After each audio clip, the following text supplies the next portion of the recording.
வாழ்க்கை கடினமா இருக்கும்போது பெரும்பாலான மக்கள் உடைஞ்சு போயிடுவாங்க. ஆனா ஒரு சிலர் மட்டும் வலிமையா இருந்து வர்றாங்க. எப்படி அவங்களால மட்டும் எழுந்து வர முடியுது அப்படிங்கிற ரகசியத்தை தான் பார்க்க போறோம். இயல்பாவே ஒரு மனுஷனுக்கு ப்ரெஷர் ஏற்படும் போது அவங்களுடைய மூளை ரெண்டு விஷயத்துல ஒன்னதான் சூஸ் பண்ணும். ஒண்ணு கொலாப்ஸ் பண்ணிக்கிறது, இன்னொன்னு அடாப்ட் பண்ணிக்கிறது. அன்பிரேக்கபிள் மைண்ட் செட்ங்கிறது பெயினை அவாய்ட் பண்ற விஷயம் இல்ல, அது உங்களை செயல்படுறதுக்கு பயிற்சி செய்யற விஷயம்.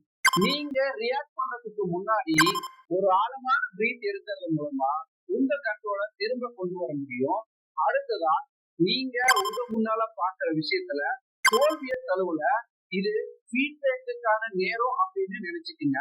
அதுக்கப்புறமா உங்க மனசுக்குள்ள சொல்லுங்க, நான் இந்த சூழ்நிலைய மோசமா தான் கையாண்டிருக்கேன், இப்போ இதையும் கையாளுவேன் அப்படின்னு.